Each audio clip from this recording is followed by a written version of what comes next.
there are opinions which have come out with the balancing act between the infrastructure providers and the new app or the application and content providers on the net. But I feel that the new apps, there has to be an open field for them to develop.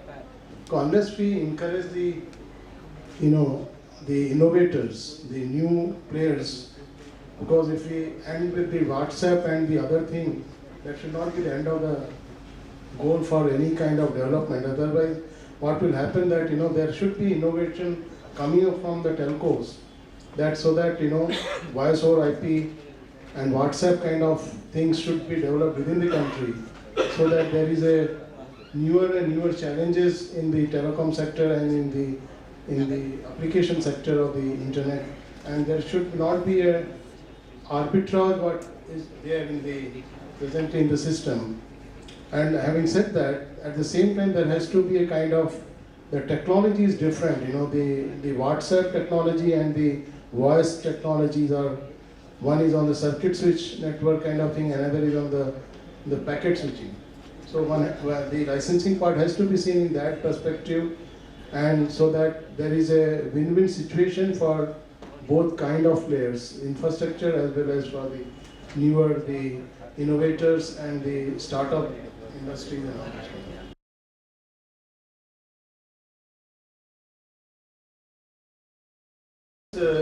Has to be encouraged, and it's a very bright future, and we should allow them.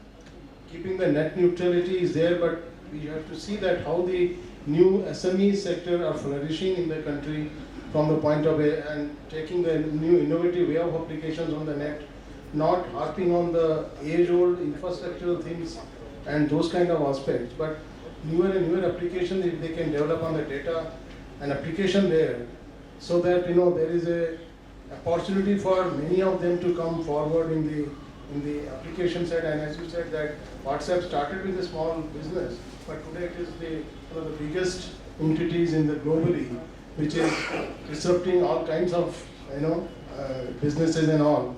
The same kind of thing, many businesses are depending on this kind of disruptive technology, disruptive thing. That should be continued, otherwise the growth of the SME sector will be hampered badly if we don't.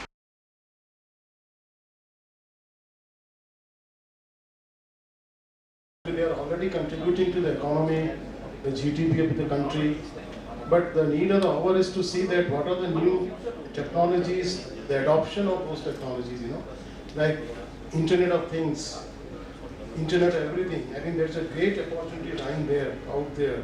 The standardization, the standard development in the Internet standards.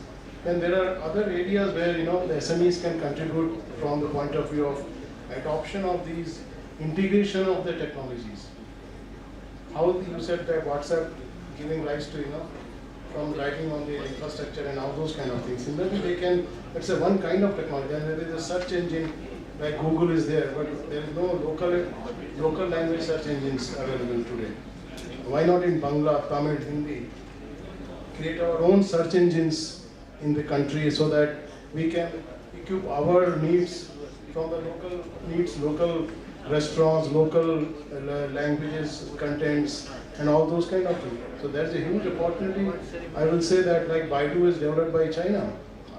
So similarly, why not we develop our own search engines, the Twitter, the Facebooks, in our own languages, which the content development in the local language is a must for internet to grow, because today we have 300 million, but the next billion internet user has to be from the local language in the country, because only the 10% and 15% or 20% is the local, the English speaking population out of 1.2 billion. So there is a need to develop the content, and there has to be some app for those kind of things. There's a huge market, even in the business sector also. You need in the villages, in the town, far-flung areas. How will you reach through the local language content, local language products, local language services, so that will give a huge opportunity to the sector. That's what I feel. You mean to say that ROI means it is not return on investment, it is a return on information. Information, and that how to reach. Once you reach through internet in the far-flung areas, but next thing is the content.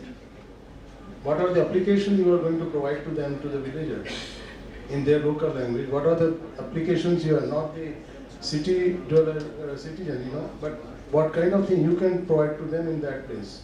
The education, the e-governance, the agricultural information. So all those things you have to think in a way that it can be given in some, you know, some form of the app or some kind of thing. They can be faster, facilitate there, and the e-telemedicine. So all those apps have to come from these local needs, local language.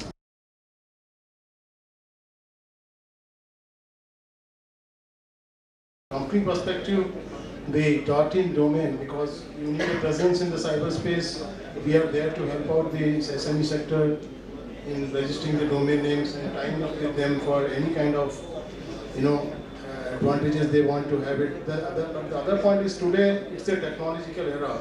They have to tap the, you know, like SMAC you said, social media. The marketing is easily available because the internet is proliferating, broadband is proliferating. Then the mobiles platform is there, and then, you know, the analytics and the you know, the cloud. So all these things are available today, which were not there in the traditional marketing maybe 10 years back. So today the idea mixed with the technology can do a big thing in the country, in the society. They have to only apply their innovative idea about what kind of application they look for, like Uber you said, the Ola you said, but we should not end up there. We should see how more and more applications, which is India-centric, which is helpful to our society, can be developed utilizing these platforms and these technologies.